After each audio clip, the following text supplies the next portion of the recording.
हरि ओम नमो नमः।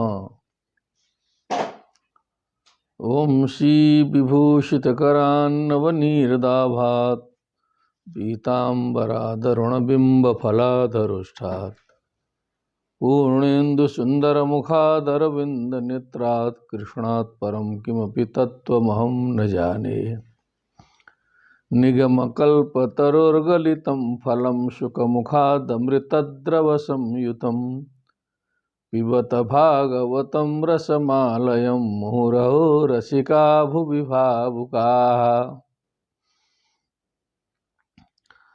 सच्चिदानन्दरूपाय विश्वोत्पत्त्यादिहेतवे तापत्रयविनाशाय श्रीकृष्णाय वयं नुमः। कृष्णाय वासुदेवाय हरे परमात्मने प्रणतक्लेशनाशाय गोविन्दाय नमो नमः। नमः श्रीमद्भ्यः तत्र भवद्भ्यः सर्वेभ्यः श्रीमद्भागवत चर्चायां समवेतेभ्यः। विश्रामानन्तरं वयम् उपस्थिताः, अस्माकं व्यवस्थापकोऽपि समुपस्थितः। तर्हि वयम् अद्य पुनः षोडशाध्यायमादाय उपस्थिताः। पंचमस्कन्धस्य षोडशाध्याये विपिनमये विपिने घोर विपिने भवाटभ्यां तत्र वयं भ्रमामः। तत्र 15 परिच्छेदं यावत् श्लोकं यावत् पद्यं यावत् गद्यं यावत् यत्किमपि वक्तुं शक्यते अस्माभिः तत्र चिन्तितम् आसीत्।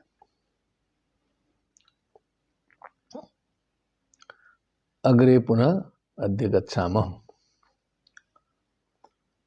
अन्तिमः प्रसङ्गः अभवत् येषु अमर परिव्रीडाः सह सुरललना ललाम यूथपतय उपदेव गणैरुपगीयमान महिमानः किल विहरन्ति।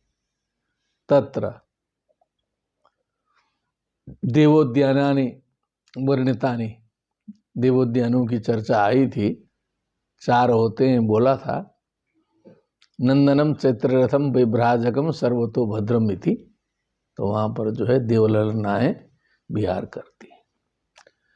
अब जो यहाँ उट्टंकित है, लिखित है, पहले उसको हम लोग डिकोड करने की कोशिश करें, प्रयत्न करें। तात्पर्यार्थ फिर धीरे धीरे समझते रहेंगे, साधना से समझ में आएगा। आचार्यात् पादमादत्ते पादम शिष्य स्वमेधया पादम सब्रह्मचारिभ्य पादम काल क्रमेण च। इस प्रकार से विद्या पूर्ण होती है। आचार्य से 25%, अपनी बुद्धि से 25% और अपने मित्रों से विचार विमर्श करके 25%, 75 हो गया। और पादम काल क्रमेण च, बचा हुआ जो है धीरे धीरे अनुभव से पूर्ण होगा तो 100% विद्या प्रतिफलित होती है। इसलिए तत्काल तत्व निकालने का प्रयत्न नहीं करना चाहिए, साधना करते रहनी चाहिए। तत्स्वयं योग संसिद्ध काले नात्मनि विन्दति। क्या बात है, बहुत बढ़िया। तत्स्वयं योग संसिद्ध कालेन आत्मनि विन्दति, स्वयं उपलब्ध होगा, वहाँ समझ में आएगा तो पक्का ज्ञान है। सुनी सुनाई बात जो है केवल सहयोग प्रदान कर सकती है, लेकिन पूर्णता नहीं प्रदान कर सकती। मंदरोत संग, थोड़ा वाचनम अभी कुर्वन्तु। मंदरोत संग 11 शतयोजनोत्तुंग देवचूत शिरसो गिरिशिखर स्थूलानि फलान्यमृत कल्पानि पतन्ति। हाँ, इसको समझते रहे पहले। ये पूरे विश्व ब्रह्मांड के संदर्भ में ऊर्ध्वमूलम् अधः शाखा के हिसाब से ये जो वर्णित है, इसीलिए इसको यहाँ छोटे मोटे भूगोल के साथ में इसको जोड़ के नहीं सोचना है। बाद में इसको बताएंगे फिर साधना के बाद। मंदरोत्संग माने उसी मंदर पर्वत के पास से, उसके गोदी से, उसके उपत्यका से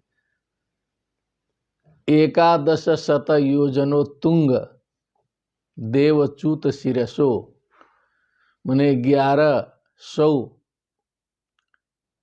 एकादश शत योजन मने 1100 योजन, उत्तुंग मने ऊंचा जो, देवच्युत शिरसो मने जो आम्र वृक्ष है, जो देवच्युत वृक्ष है।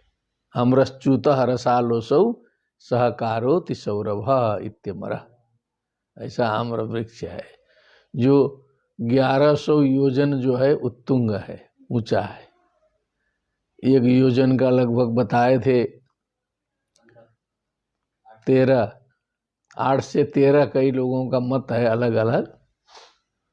तो अब वो 1100 करने पर तो हजारों किलोमीटर में बात गई।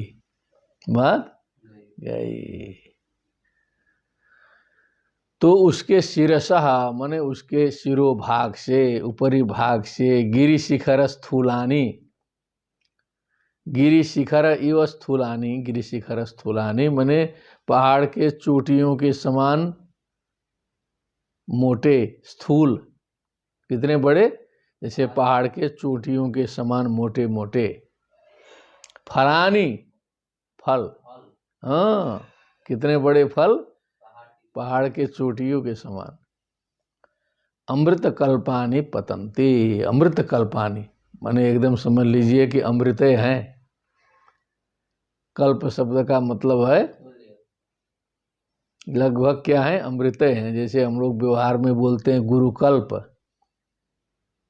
गुरु नहीं है लेकिन गुरुवत है, गुरुकल्प है।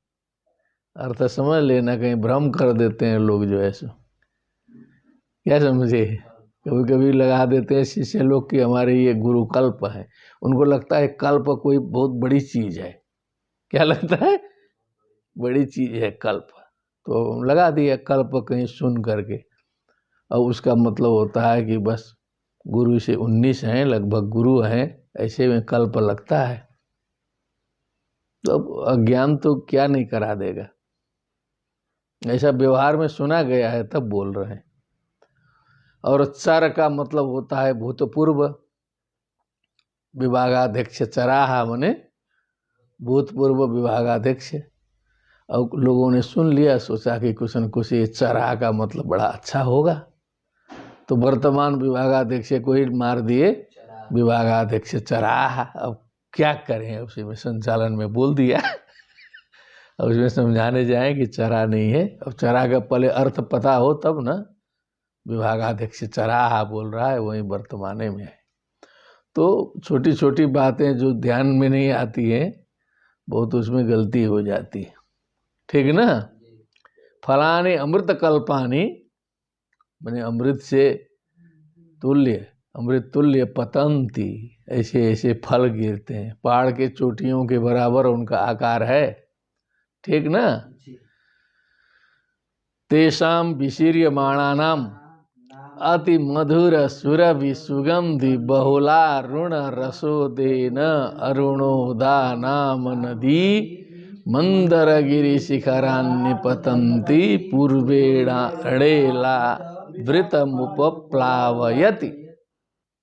पहले तो यहाँ शब्द वैचित्र देखिए, क्या निबंध लिखना पड़ता है, व्याख्या करनी पड़ती है ना, कुछ सीखना चाहिए यहाँ से।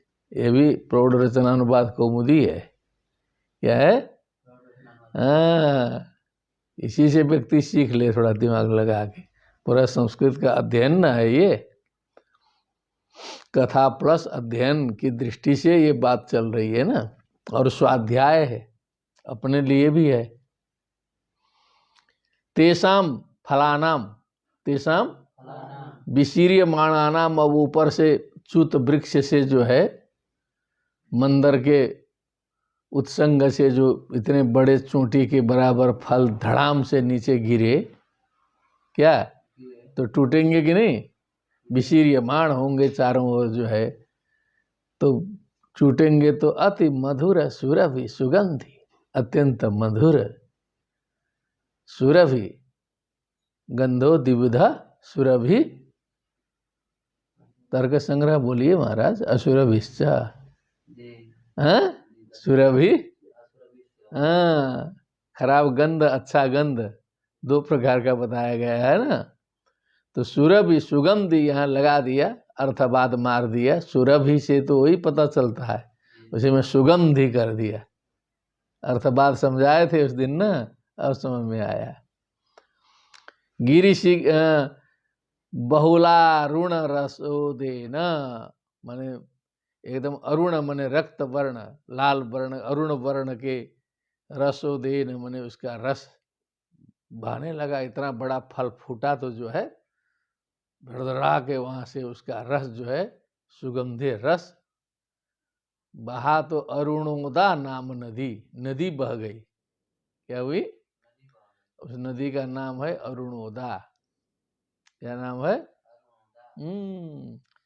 मंदर गिरि शिखरा निपतंती। वहां भी देखते रहिएगा, कभी कभी नीचे कभी कभी इधर, दोनों तरफ देखना चाहिए।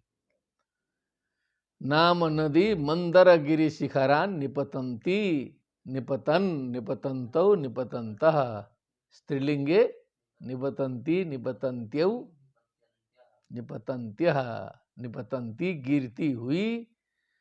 पूर्वेण पूर्व भाग से इलावृतम उपप्लावयति, इलावृत वर्ष को आप्लावित करती है।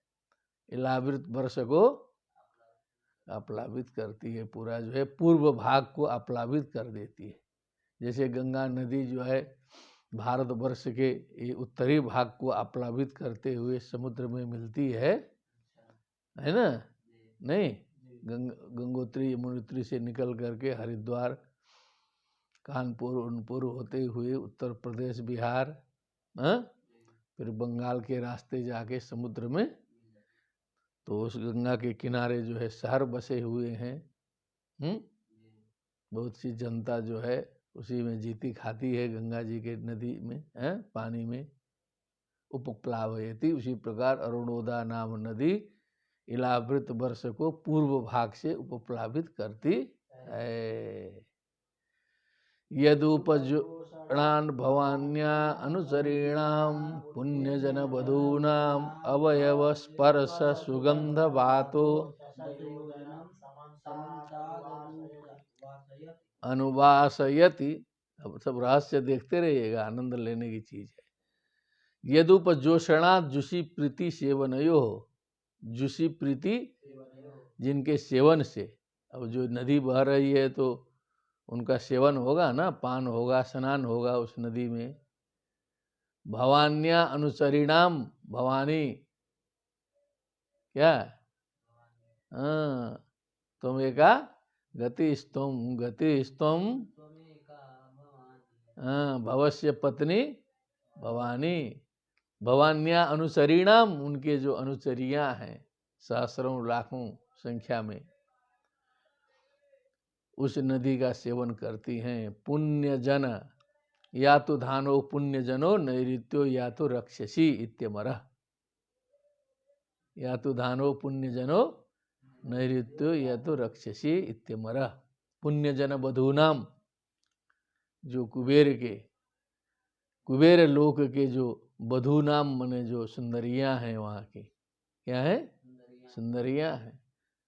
अवयव स्पर्श, अब वो उस नदी में स्नान की हुई है तो उनका गमक रहा है पूरा शरीर। क्या हो रहा है? गमक रहा है। सुगंध बातो, जो वायु वह रहा है, उधर से हवा आ रही है, तो अब उस गमक को लेकर के जो वायु निकला, 10 योजनम समन्तात अनुवासयति, 10 योजन तक जो है सुगंध फैला रहा है। कितना? 10 योजन। कितना किलोमीटर हो जाएगा?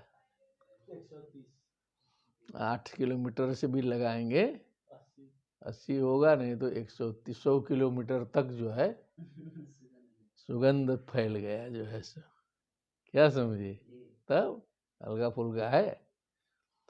स्पर्श सुगंध वातो 10 योजनम समन्तात, चारों ओर से, वो भी क्या समन्तात है, पूर्व पश्चिम उत्तर दक्षिण, हवा भी तो घूम घूम के बहती है ना, तो चारों ओर से जो है सुगंध फैलाते हुए बह रही है।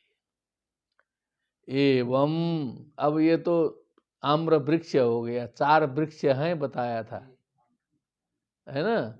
अब ये जम्बू फल वाला जो है सो जामुन क्या है, एवं इसी प्रकार जम्बू फलानाम अत्युच्च निपात विशीर्णानाम अनस्थिप्रायाणाम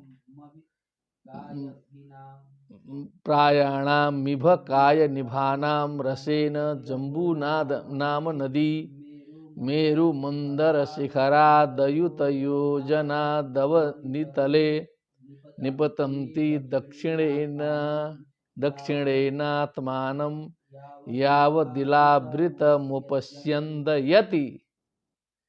वहाँ उपप्लावयति कहा, यहाँ उपस्यन्दयति मैंने अभिसिंचित करती है, दूसरी नदी निकली।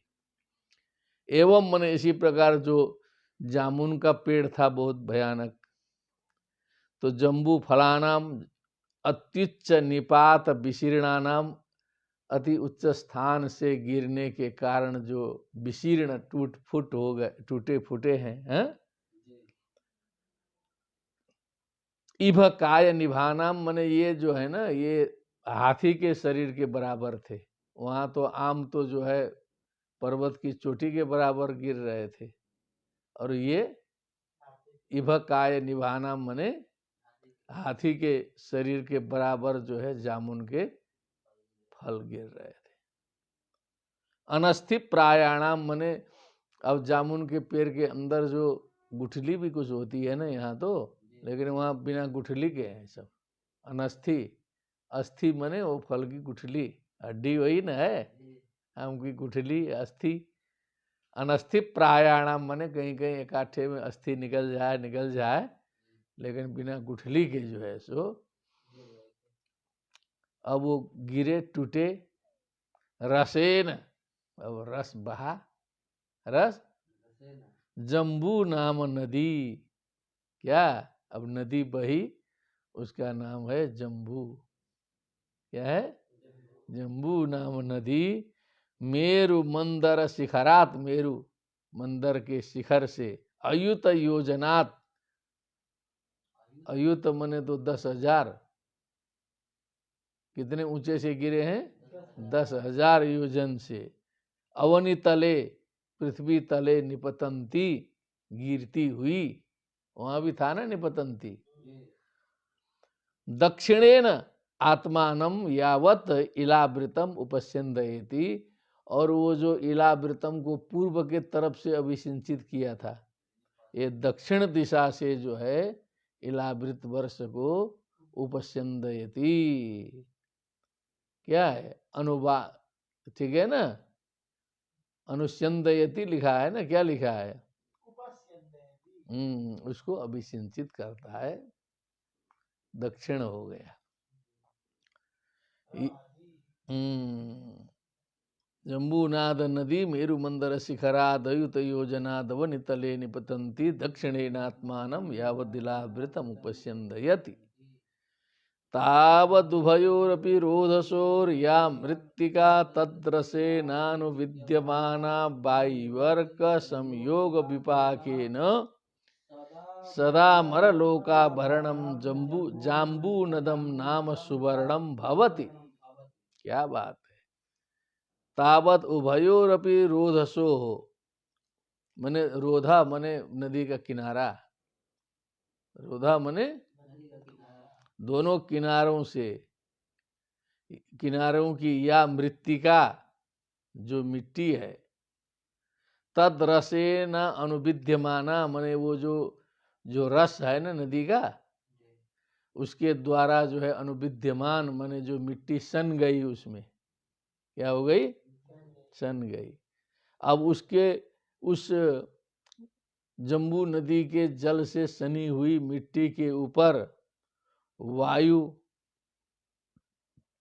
सूर्य, वायु का उसमें प्रवेश हुआ, फिर अर्क मने ऊपर से सूर्य का जो है ताप चला, सबके संयोग से वहां पर विपाक हुआ, कुछ रासायनिक प्रक्रिया हुई।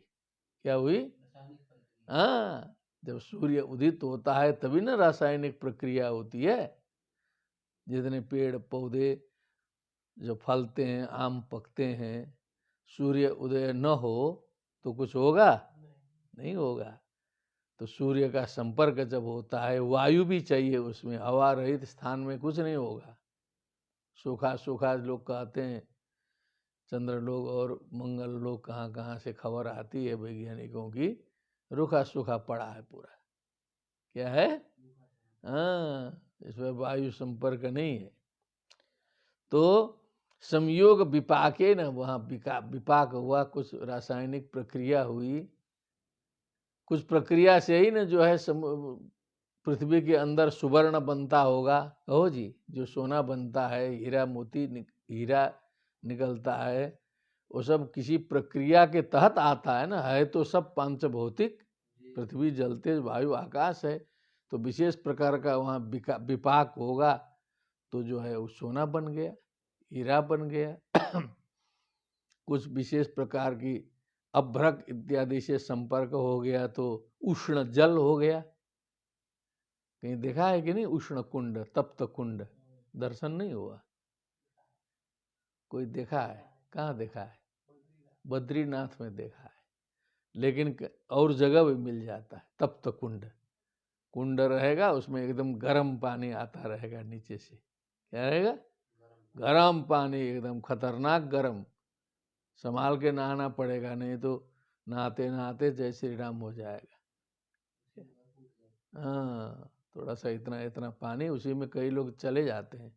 एक थे हमारे रिश्तेदार जो है, वो चले गए बद्रीनाथ में, बड़े धार्मिक थे, बड़ा जप उप करने लगे, उसी में घुस के क्या हुआ, उसी में तैरते हुए मिले। फिर आदमी चला जाता है तो कुंड साफ होता है, 3 दिन वहाँ बंद हो जाती है क्रियाएं, वहीं गए कुंडे में। तो तप्त कुंड क्या है? तप्त कुंड। पता लगा लेना, कहीं ना कहीं बिहारों में होगा, नहीं होगा तो उधर आसाम में है, उधर भूटान में है, उधर नेपाल में है, उधर बद्रीनाथ में देखा है, कई जगह मिल जाएगा। व्याधियां भी ठीक होती है तप्त कुंड में स्नान करने से, वहां बैठते हैं लोग जा करके। ठीक है? तो ये कहाँ से तप्त कुंड आया? ये विपाक की चर्चा करते करते ये सब विशेष प्रकार से सब हो जाता है प्रकृति में जो है। तो सदा अमर लोका भरणम, अमर लोका, अमराणाम लोकः न म्रियते इति अमरः,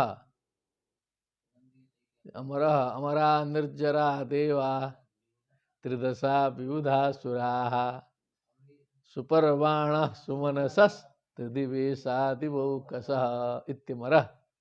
ठीक है?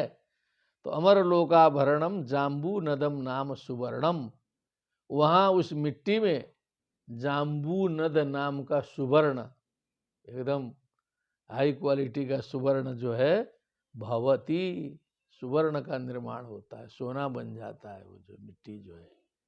वायु और सूर्य का संयोग और विपाक होते होते नदी के दोनों किनारों में जाम्बू नद नाम का सुवर्ण बन गया।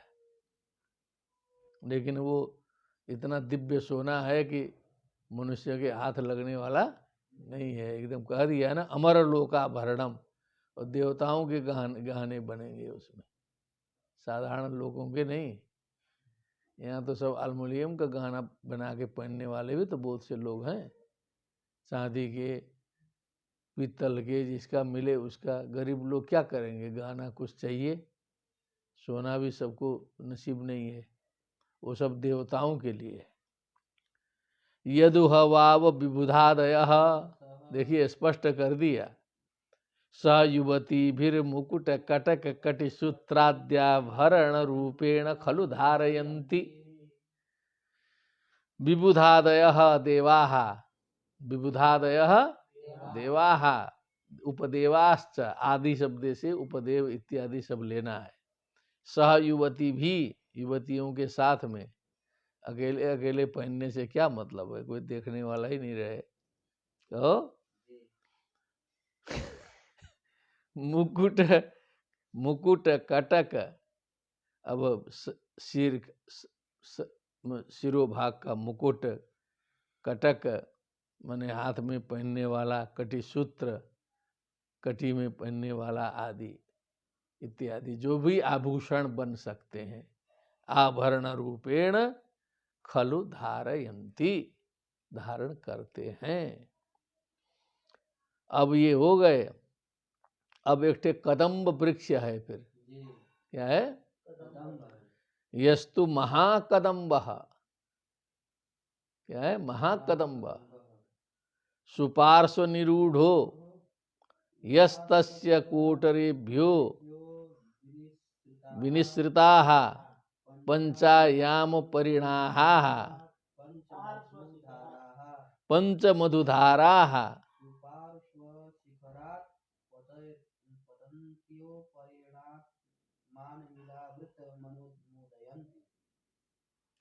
क्या बोला?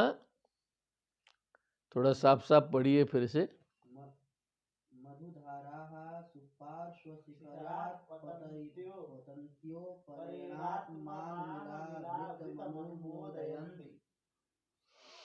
अब कहा कि यावत ये नहीं, अब आया महाकदम्ब सुपार्श्व निरूढ़ो। सुपार्श्व मने ये पर्वत का नाम है। आचार्य जी उधर से थोड़ा देखते रहिएगा, जो कहीं कहीं हमसे इधर उधर प्रमाद भी हो जाए तो थोड़ा सा सावधान कर दीजिएगा, क्योंकि हमको कोई इसमें पंडिताई नहीं दिखाना है, कुछ भी गलती हो सकती है, इसलिए विनम्रता पूर्वक इसमें चलना है। तो सुपार्श नामक जो पर्वत माला है, पर्वत है, उसमें जो महाकदम्ब वृक्ष है, यास्तस्य कोटरेभ्यो विनिसृता पंचायाम परिणाहाः, अब उसके कोटरों से, बड़े बड़े उसमें कोटर हैं, छिद्र हैं, वहां से निकलने वाली पंचायाम क्या है? परिणाहाः, पंच आयाम में परिणत होने वाली, बने 5 धाराएं, ऐसे लगाओ। क्या है? आयाम विस्तारः परिणाहा, माने 5 धाराएं कोटरों से निकल रही है उसमें, तो इसमें फल गिरने की जरूरत ही नहीं पड़ी, और उधर से तो फल गिरा करके नदी बहा रहा था ना। अब सीधे उसके कोटरों से 5 धाराएं निकल रही हैं। पेड़ का जो छेद होता है, बड़े बड़े पेड़ देखे हैं कि नहीं? कहाँ? पहाड़ में गए होंगे तब न देखे होंगे, कि कहीं यहाँ भी दिखाई देते हैं मैदान में कुछ कुछ बड़के बड़के, उसके अंदर बड़े बड़े कोटर छेद होते हैं, ठीक ना। पंच मधुधारा, क्या बात है, मधुधारा है क्या? शहद की धार बह रही है। सुपार्श्व शिखरात पतंत्यो, उस सुपार्श्व शिखर से गिरती हुई, देखिए सुपार्श्व शिखर ही था, ठीक ना। हाँ, उस सुपार्श्व पर्वत के शिखर से गिरती हुई 5 मधु की धाराएं अपरेण आत्मानम इलावृतम अनुमोदयन्ति। अपरेण,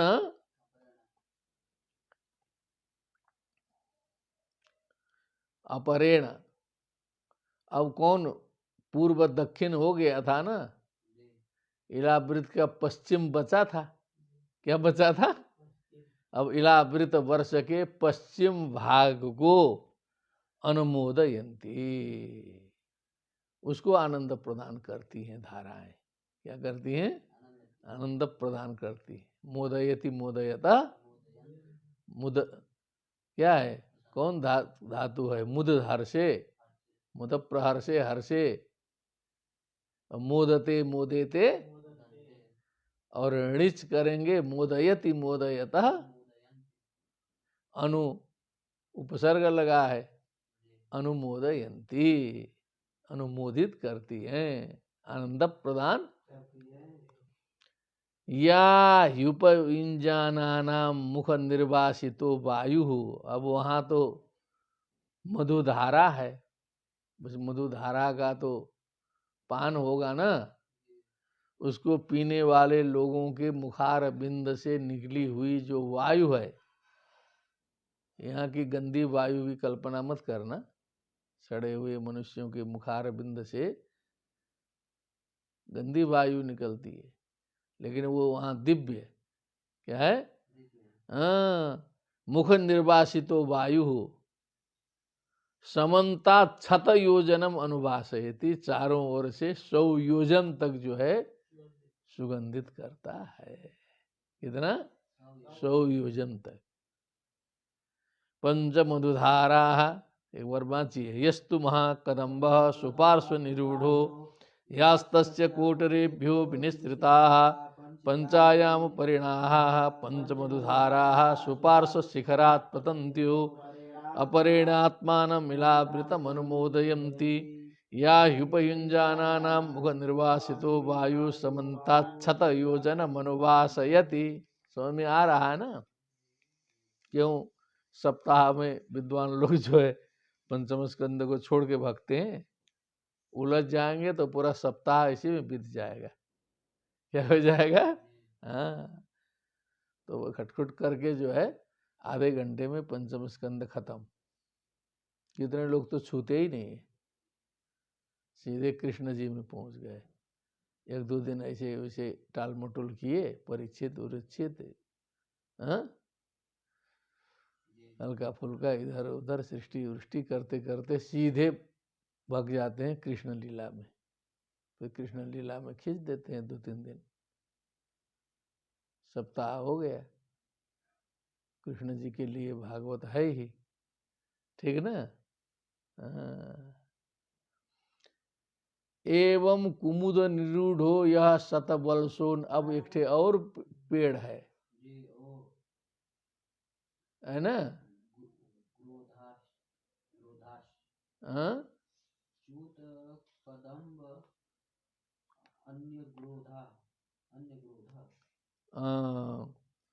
धारयंती अनुवासयति हो गया ना? 23वां हो गया, 24वां चलिए। एवं है ना, वाचनम भवेत। एवं कुमुद निरूढ़ो यह शतबलसो नाम वटस्तस्य स्कंदेभ्यो निचीनाः पयो दधि मधु घृत गुणान्नाद्यंबर शय्यासना भरणादयः कामदुघाः नदाः कुमुदाग्रात् इलावृतम उपयोजयन्ति। अब समझिए, अब एक ठे कुमुद निरूढ़ो मने ये कुमुद मने ये पर्वत है। क्या है? हाँ, तत्र निरूढ़ा तत्र संजातः यह शतबलसो।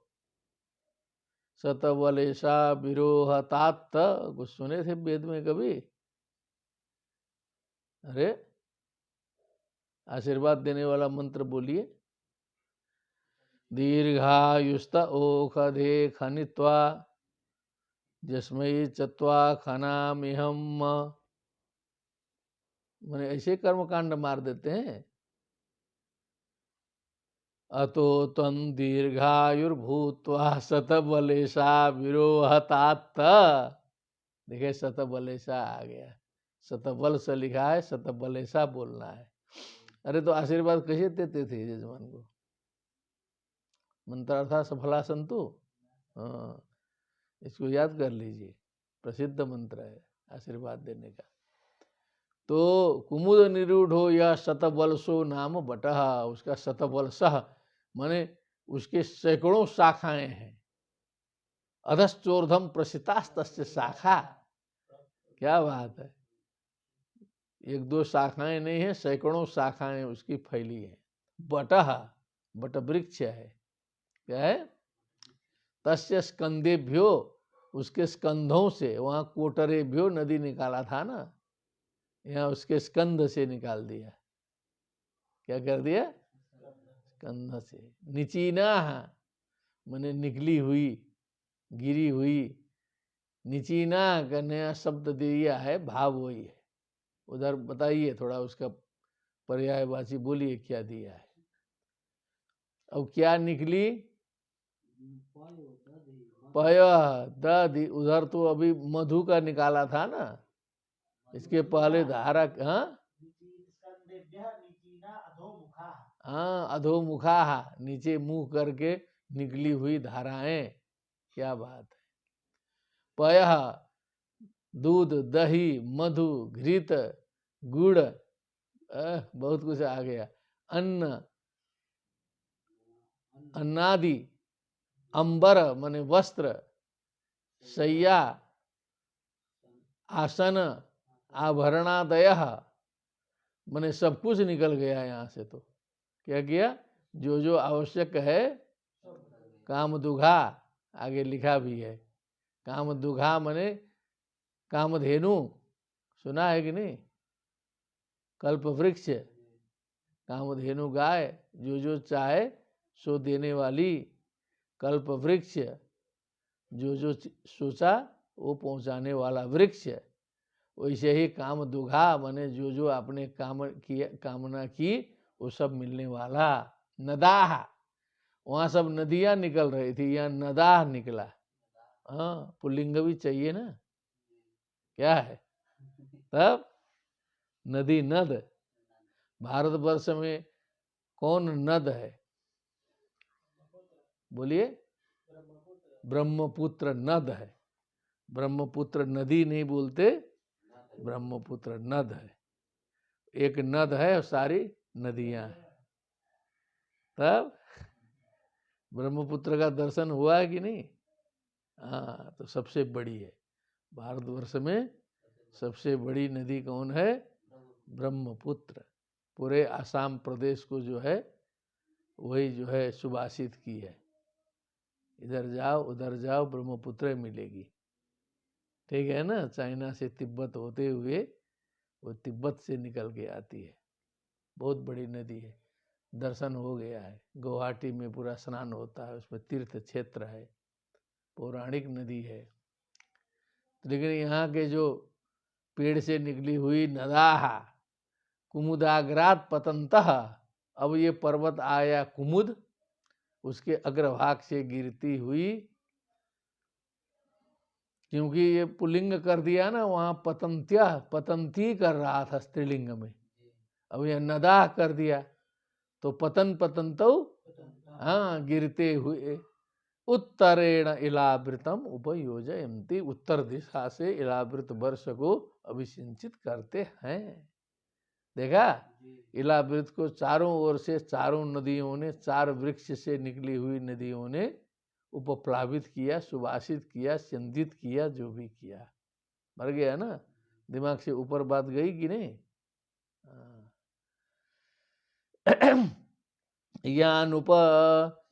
यानुपजुषाणानां न कदाचिदपि प्रजानां बलिपलित क्लमस्वेद दौर्गंध्य जरामय मृत्यु शीतोष्ण वैवर्ण्योपसर्गादयस्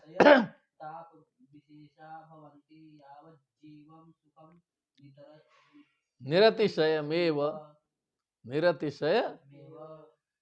यान उपजुषाणानाम मने जिन नदियों का, यान यह ये यान नदान, उपजुषाणानाम सेवमानानाम, उन नदी का सेवन करने वाले लोगों को, न कदाचित अपि प्रजानाम, जो प्रजा है, प्रजा मने लोग, बलि पलित, केस सफेद होने की आवश्यकता नहीं है, केस सफेद होने की समस्या नहीं है। क्लम, थकावट गायब। स्वेद, शरीर से पसीना नहीं आएगा। दौर्गंध्य, दुर्गंधी नहीं होगी, दुर्गंधी। जरा मने बुढ़ापा नहीं, बुढ़ापा। आमय मने कोई रोग वोग नहीं लगेगा। मृत्यु भी नहीं, माने अब अंतिम में जाके कभी न कभी तो नाशवान है, लेकिन ये हम लोग के हिसाब से मृत्यु नहीं। शीत उष्ण, ठंडी गर्मी का कोई मतलब नहीं है। अब हम लोग तो बनारस में रहते हैं, टांडा में टांडा, कारमा में कारमा। मैंने कोई सुनते हैं पुराने जमाने में भूटान से कोई आदमी आए थे, तो उनकी हिंदी वैसे ही होती है ना, कैसी होती है? और ठंडा नहीं बोल पाते हैं ज़्यादा, ठंडा कुछ उच्चारण में फर्क होता है। तो वही भूटान के आए थे गांव से, तो इधर बनारस में रहे हुए 1 आध साल, फिर लौटे वहाँ। तो जो हम लोग के जिगमे नहीं है उसी संप्रदाय के, भूटान में भी तो कई प्रकार के लोग हैं ना, तो जिगमे संप्रदाय के लोग। तो किसी ने वहाँ पूछा कि कैसा था बनारस, तो उन्होंने कहा टान्ना मा टान्ना, कारमा मा कारमा, माने ठंडी में ठंडी, गर्मी में गर्मी। ये बोला क्या बोला? टान्ना मा टान्ना, कारमा मा कारमा, माने गर्म में बहुत गर्म है, गर्म में टेम्परेचर एकदम 50 पहुंच रहा है, और ठंडी में एकदम माइनस चला जा रहा है, जीना मुश्किल है। लेकिन यहीं भारतवर्ष में बहुत से ऐसे प्रदेश हैं, कर्नाटक है, मुंबई है, समशीतोष्ण है, न तो अधिक ठंडी है न तो अधिक गर्मी है, आराम से लोग हमेशा रहते हैं। लेकिन हम लोग तो समझ लीजिए पराकाष्ठा में पहुंचना पड़ता है, गर्मी में भी एक बार जो बनारस ही है वही इसको झेल पाएगा, जो यहीं पढ़ा बड़ा है वो तो अपना सह लेता है। कोई बाहरी आदमी बैठे गर्मी में बम बोल जाएगा, और ठंडी में एकदम हिमालय का आदमी भी बनारस में आके एक बार आ गए थे सब गर्मी समझ के, भूटान के लोग एकदम ठंडी वाले, और वो सोचे कि बनारस में तो गर्मी है, और यहाँ रहे 1 हफ्ता तो बम बोल गए, पूरा सबका दिमाग ही उड़ गया, कहेगा कि ये तो वो थिम्पू उम्पू, वो काठमांडू की जो ठंडी है वो फेल है बनारस के सामने। तभी ना टान्ना मत टान्ना, कारमा मत कर्म। तो समशीतोष्ण, हमेशा न ठंडी रहे न गर्मी रहे, उसका आनंद ही कुछ और है। उसका पहाड़ों का भी आनंद बहुत ज्यादा थोड़े है। दूरतः पर्वता रम्या, पहाड़ वहाड़ जो है दूर से अच्छे लगते हैं, क्या दूरतो मित्र बांधवा, ये मित्र बांधव जितने हैं, रिलेशन माने रिश्ते नाते, दूर दूर से देखिएगा बहुत अच्छे लगेंगे, और पहाड़ भी बहुत दूर से देखिएगा अच्छे रहेगा, अच्छा रहेगा, ठीक ना। समीप में पहुंचिए तो दिमाग उड़ जाएगा पूरा। सर्वा एव काम दुघाव, तो उपजुषाणानम कदाचित अपि, शीतोष्ण शीत उष्ण बराबर है।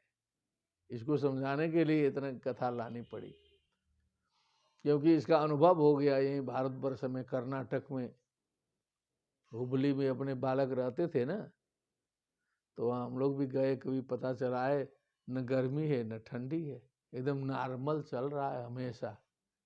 कैसा नॉर्मल चल, ऐसा भी है। और यहाँ एक बार प्राण निकलता है, एक बार मरते मरते बचना पड़ता है, ठंडी में भी गर्मी में भी। तब जी के 60 वर्ष के हो गए, कम समझ रहे हैं। सियावर रामचंद्र की। दूसरे जगह जीना तो क्या जीना, दूसरे जगह जीना तो क्या जीना, यहाँ एक बार साल में 2 बार मरना है। अब इसमें कोरोना आके तीसरा हो गया, क्या किया, तीसरा चैलेंज आ गया है। नहीं कुछ ना आए तो भी 2 बार एकदम मृत्यु के द्वार में पहुंच के लौटना पड़ता है। बनारस उपलक्षण है, ऐसे पूरे प्रदेश की बात है, मेन स्थान बनारस हो गया। तो वैवर्ण्य, जो झुर्रियां पड़ जाती हैं, चेहरे की चमक गायब हो जाती हैं वृद्ध होकर के, क्या होता है, वैवर्ण्य हो जाएगा, एकदम रुखा सूखा लगेगा। अरे जैसे रिटायरमेंट के बाद लोग हो जाते हैं अक्सर, क्या जब तक नौकरी में है तब तक एकदम टाइट लग रहे हैं, रिटायर होने के बाद अरे मैं तो रिटायर हो गया, क्या हो गया, रिटायर। बहुत से देखा गया है, सारा उदाहरण देने का अभी अवसर नहीं है, ऐसा ऐसा हम देखे हैं कि सुनाएंगे तो आनंद आ जाएगा। तो हम लोग तो पहले से साधना कर लिए, हमने इतनी साधना कर ली है। आप लोग मित्र लोग सब लोग ध्यान दीजिए कि रिटायरमेंट के बाद चेहरा और चमकेगा, यदि रहेगा ये शरीर तो देखिएगा रिटायरमेंट के दूसरे दिन मिलेंगे तो परम प्रसन्नता के साथ, डबल प्रसन्नता के साथ मिलेंगे। इसकी तैयारी हमने कर ली है, तैयारी अब ये से प्रसन्न होना शुरू कर दिया, आ रहा है, 2-3 साल है गदगद, लेकिन है कठिन सामाजिक लोगों के लिए।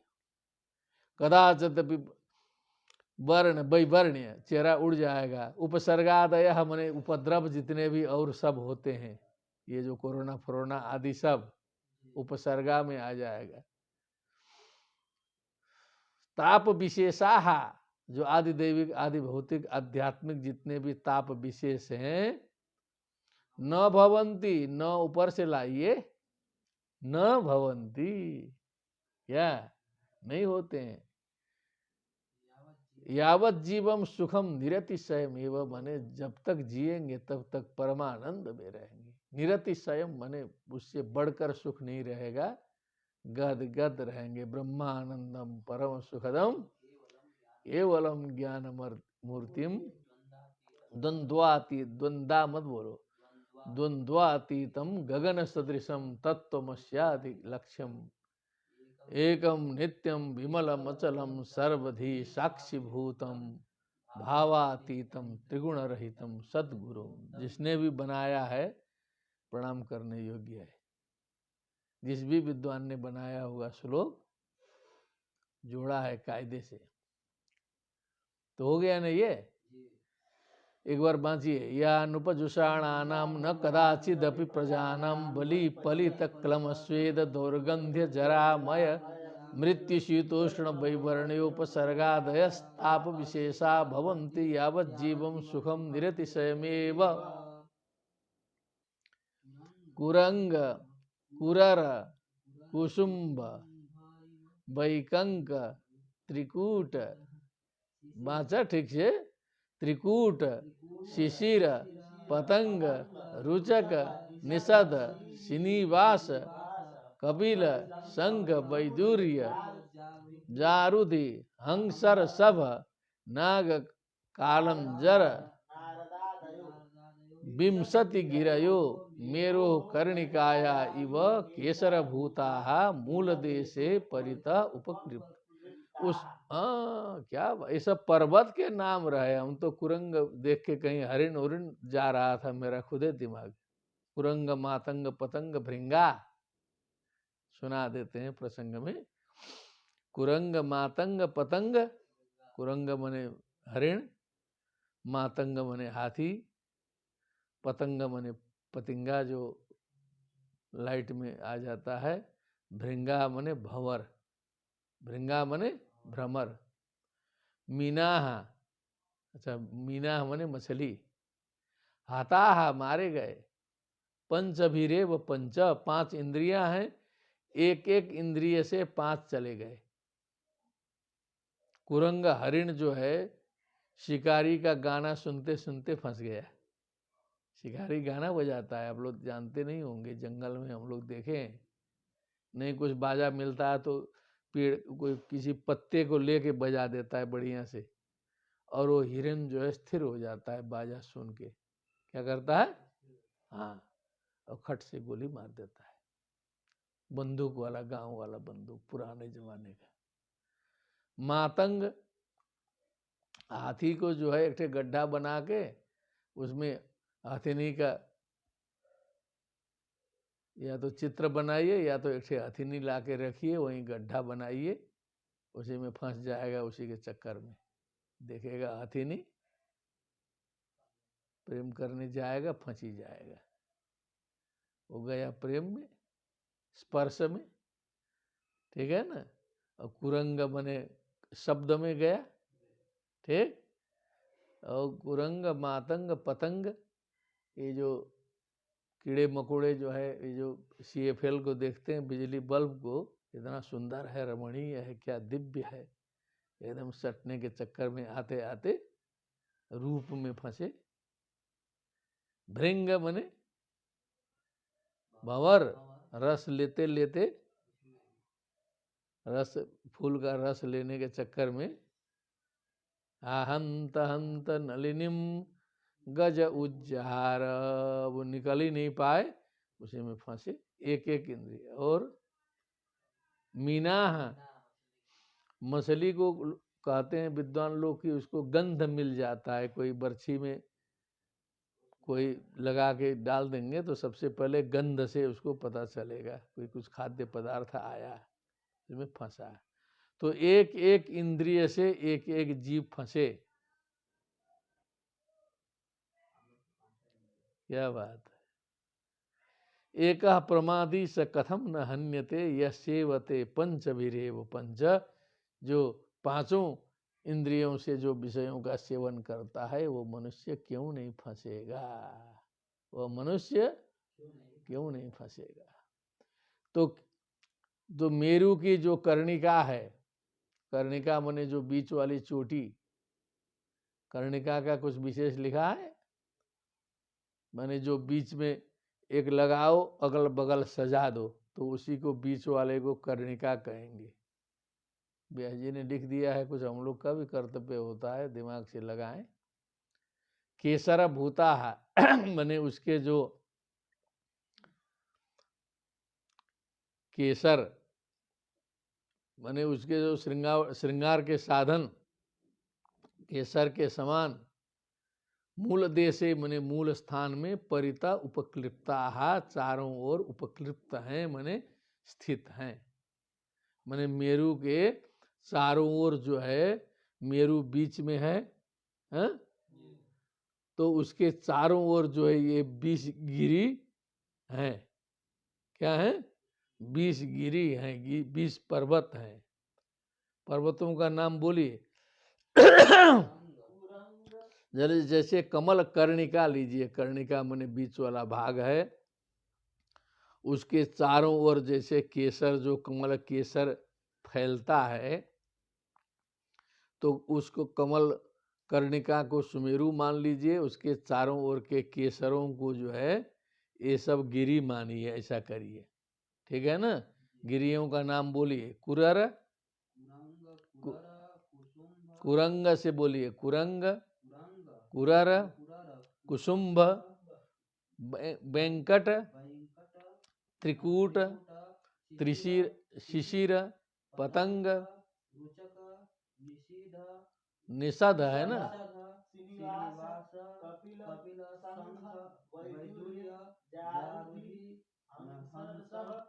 ऋषभ, ऋषभ करो, जारूधि ऋषभ, नाग, नारद, नारद नाम का पर्वत भी है, आदि 20 पर्वत हैं। कालंजर का नाम सुने थे कभी?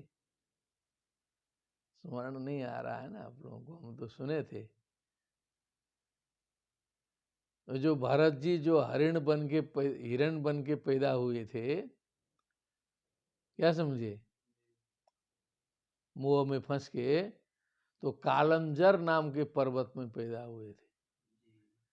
और उनको फिर वो तपस्या तो किए थे दूसरे जगह, पुलहाश्रम में। कहाँ? हाँ, लेकिन उनके दिमाग में जो है वही अपना आश्रम आ रहा था, तो कालंजरात पुलहाश्रमम जगाम, ऐसा कुछ प्रसंग गया है इसके पहले। कालंजर पर्वत से गए ऐसा लिखा था, ये आज कालंजर मिला, आज कालंजर मिला। क्या बात है। अभी जो साधना पूर्ण होती जाएगी ना तो सबका तात्पर्य खुदे खुलेगा, ये खुलता जाएगा। क्योंकि अभी तो ये चींटी, क्या है, चींटी को ब्रह्मांड का बखान सुना दिया जा रहा है, तो लग रहा है कि ये तो पता नहीं क्या है, असंभव है। ओ, जैसे मेढक की कथा सुनाए थे, फुल्लती फुल्लती ठो, फुल्लती फुल्लती, हाँ, फुलित्वा फुलित्वा ठो। तो जैसे मेढक को समझाया जाए समुद्र के बारे में, समझ में आएगा, वैसे चींटी को ब्रह्मांड समझा दिया जाए कि अरे ये तो बनारस है, फिर भारत है, ये भारत तो बहुत छोटा है, फिर चाइना बहुत बड़ी भूमि है, उधर रसिया विश्व में सबसे अधिक भूमि वाला देश है, ठीक है, और उधर जो है सो ऑस्ट्रेलिया अमेरिका बड़े बड़े हैं, पूरा ब्रह्मांड, उसकी तुलना में ये पृथ्वी कुछ नहीं है। पृथ्वी, ये किसको समझा रहे थे? चींटी को। तो कितना घुसेगा, हाँ? तो इसे हम लोग क्या हैं, चींटी है। तो इसीलिए इस हिसाब से सोचिएगा तो आश्चर्य नहीं लगेगा। तो नाग कालंजर नारदादयो विंशति गिरयो विंशति गिरयः मेरोः कर्णिकाया इव केसर भूताः मूल देशे परित, चारों ओर से ये सब स्थित है। एक बार हम वाचनम कुरंग कुरर कुसुम्भ वैकंक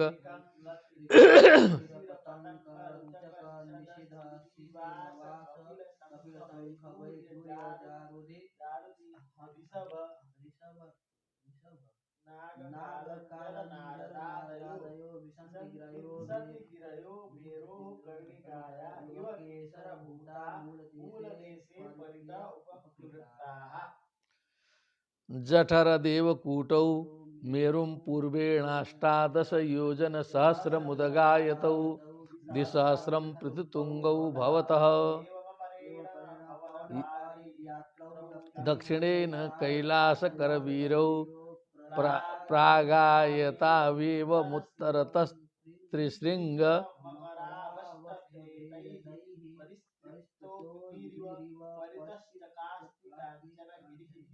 कांचनगिरी माने सुवर्णमय गिरी है। उसकी दीप्ति कैसी है? कांचनगिरी ही। परितस चकारसी माने चकास्ती माने चमक रही है चारों ओर से। परितस चकास्ती माने चमक रही है। जठर देवकूटौ, ये मेरु पर्वत के पूर्व दिशा की ओर मेरु जठर देवकूट नामक दो पर्वत हैं। क्या है? पूर्वेण अष्टादश योजन सहस्रम उदगायतौ। अष्टादश योजन सहस्र, लंबा बोला तो क्या बोला?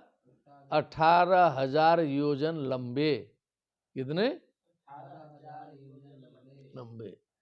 द्विसहस्रम पृथु तुंगौ, द्विसहस्रम तुंगौ। पृथु मने उसकी लंबाई चौड़ाई मोटाई, और तुंगौ मने ऊंचाई। कितनी की है? 2000 योजन की। भवतः, दो पर्वत है ना, जठर देवकूटौ भवतः। एवं अपरेण, फिर दूसरे तरफ जाओ। कौन कौन दिशा बोल दिया? पूर्वेण बोला ना, अपरेण मने पश्चिम। पवन पारयात्रो, पवन और पारयात्र नाम के दो पर्वत है।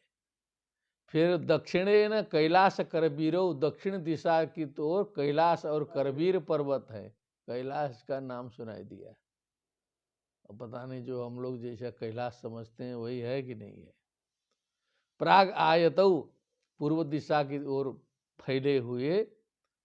उत्तरस्थ त्रिशिंग, बोलो, उत्तर दिशा की ओर त्रिशिंग माने तीन इनकी चोटियां हैं। क्या है? त्रिशृंग। मकर,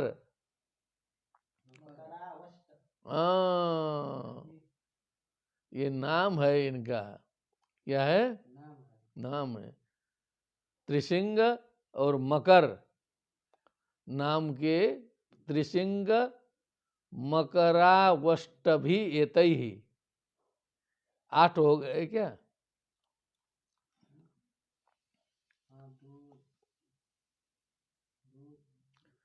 मने जठर देवकूटौ, पवन पारयात्रौ, कैलाश करवीरौ और त्रिशिंग मकर।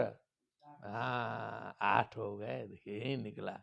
अष्टभी एतैहि परिस्त्रितोऽग्निरिव, परिस्त्रितः अग्निरिव, इनके द्वारा जो है घिरा हुआ अग्नि के समान जाज्वल्यमान कांचनगिरी चारों ओर से दीप्तिमान है। चकास्ती मने चकास्ते, चकास्ती चकासतः चकासती, ऐसा कुछ आता है ना। चकासंती नहीं बनता है, क्या बनता है? हाँ, चकासती करेंगे तो बहुवचन होगा। मेरुर मूर्धनि, मेरु के भगवत आत्मयोनिर मध्यता उपकृप्ताम पुरीम युत योजन साहस्रीम समचतुरस्राम सातकोम्भिम वदन्ति तामनु परितो लोकपालानाम अष्टानाम यथा दिशम यथा रूपम तुरीयमानेन पुरुष्टा उपक्लिप्ता। क्या बात है। तो इसीलिए ये जो सामान्य भूगोल नहीं है, इसमें पूरा ब्रह्मांड ब्रह्मलोक की चर्चा कर दिया। इसी में करते करते क्या कर दिया, तो मैंने पूरा विश्व ब्रह्मांड की चर्चा यहाँ हो रही है। पूरा आकाश गंगा का नाम सुने? हाँ, आकाश गंगा, तो उसमें ऐसे ऐसे अनंत कोटि ब्रह्मांड हैं। आज के वैज्ञानिक ने कहा है हमको, क्या है? हाँ, शास्त्रों में तो लिखा ही है। तो यहाँ हम लोग छोटा दिमाग लेकर के पेड़ समझ रहे हैं, वो कहाँ का क्या पेड़ बता रहा है, कहाँ का क्या पेड़ बता रहा है। मेरु के मूर्धनि मूर्धा में भगवतः आत्मयोने है। आत्मयोनि ब्रह्मा जी कौन है? आत्मयोनि स्वयं जाता वैखान सामगायन, ये तो वो है, विष्णु सहस्र नाम है, इतने बड़ा नहीं है। ब्रह्मात्म भूसुर ज्येष्ठ, बोलो, परमेष्टि पितामह, हिरण्यगर्भो लोकेश स्वयंभुश्चतुरानन, धाताब्जयो निर्द्रुहिणो विरिंची कमलासनः, स्रष्टा पदापतिर्वेधा विधाता विश्वसृड्विधि, नाभिजन्मांडज पूर्वो निधन कमलोद्भवः।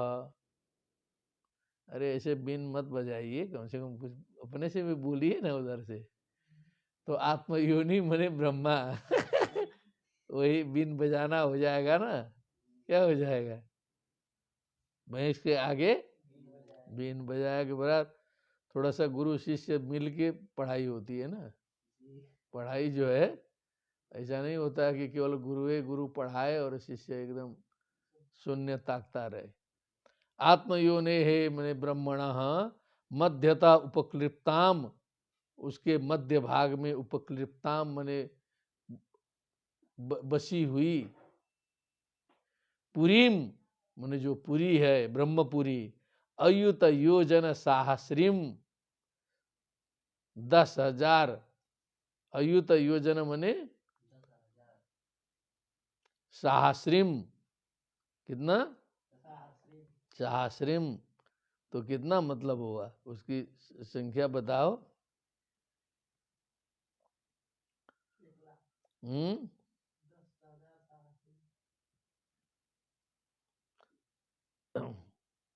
अयुत योजन साहस्रीम बोल रहा है ना, तो योजन साहस्रीम करेंगे तो योजन मैंने 10,000, उसका 1,000 करेंगे तो 1 करोड़ हो जाएगा।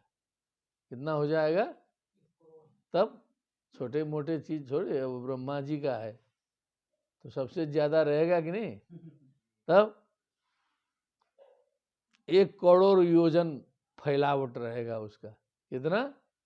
अयुत योजन सहस्रीम समचतुरस्राम, मने चारों ओर से एकदम चौकोन, चौकोर, कैसा?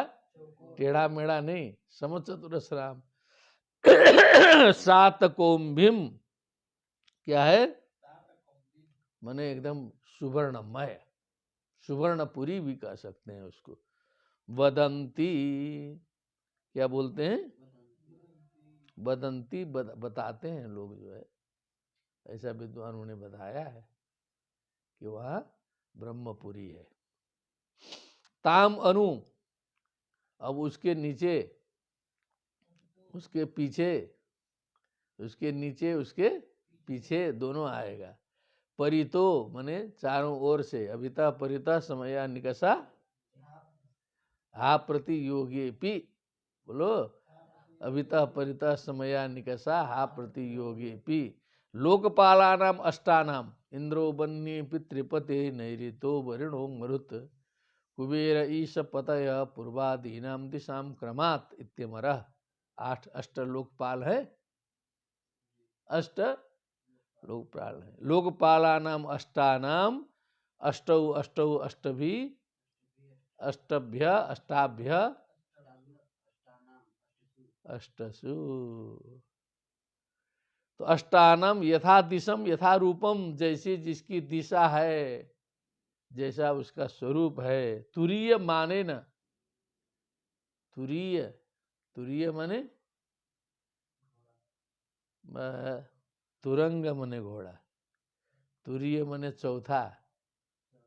प्रथमे नार्जिता विद्या, द्वितीय नार्जितम धनम, तृतीय नार्जितम पुण्यम, तुरीय किं करिष्यति।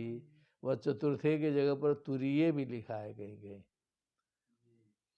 तुरीय माने न माने ब्रह्मा जी का जितना बड़ा है ना, उससे चौथाई में माने 54 में। कहो जी आचार्य जी, ब्रह्मा जी का 1 रुपया में है 100 करोड़ किलोमीटर का, 100 करोड़ योजन का, करोड़ योजन का। तुरीय माने न माने हाँ, वही जैसे हम बोले वैसे समझिए ना, क्या दिमाग खराब करना है। 1 रुपया ब्रह्मा जी का, तो 54 जो है 1 दिक्पाल की पूरी रहेगी। पुराने जमाने में तो मना था ना, जैसे महाराज बिल्डिंग बनाए हैं वैसा दूसरा नहीं बना सकता था। वो काठमांडू में गए थे यात्रा में, तो किसी ने बताया कि 52 दरवाजा वाला कोई वो दरबार किसी ने बनाया था। कितने थे उसमें खिड़की उड़की, अब जोड़ के 52 होंगे। तो 52 से ऊपर कोई नहीं बनाता था पहले, उससे कम ही बनाना है, ऐसा था बोल के किसी ने, विद्वान ने बोला था काठमांडू में जो है। ठीक है कि नहीं, समझ विश्वास लग रहा है ना। हाँ, राजा महाराजा का जमाना, तो ऐसा तामझाम नहीं करना है, उससे कम चलना है। तो यहीं से शुरू हो गया कि 154 में इन दिक्पालों की पूरी पूर्व अष्टौ उपक्लिप्ता, 8 पुरियां जो हैं 8 दिशाओं में उपक्लिप्त हैं, फिट हैं, सब बैठे हुए हैं।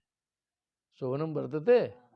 इस प्रकार भगवत कृपा से सकुशल पंचम स्कंद के 16अध्याय का वर्णन चिंतन मनन जो अत्यंत गंभीर है, आप सभी के समक्ष उपस्थापित किया गया। आगे बहुत कृपा से जितना भी होगा वर्णन चलता रहेगा, बीच बीच में अवकाश भी कुछ आने की संभावना है, तो भी अवकाश भी होगा तो अपना स्वाध्याय बनाए रखना है, दोहराना है, पढ़ते रहना है। फिर जब भी अवकाश फुर्सत मिलेगा फिर हम सभी उपस्थित होंगे आपकी सेवा में। भक्त पहले ये किया जाए, इति श्रीमद्भागवते महापुराणे पंचम स्कंदे भुवन कोश वर्णनम नाम षोडशोत्सवः। भक्ति सुतौ तौ तरुणौ गृहीत्वा प्रेमैकरूपा सा विरासीत्। श्री कृष्ण गोविंद हरे मुरारे नाथेति नामानि मुहुर्वदन्ति। बोलिए वृंदावन विहारी लाल की, श्रीमद्भागवत महापुराण की, सुखदेव जी महाराज की, समस्त श्रोत्री वृंद की, आज के सत्संग की, श्री राधे श्याम। हरि ओम, नमो नमः।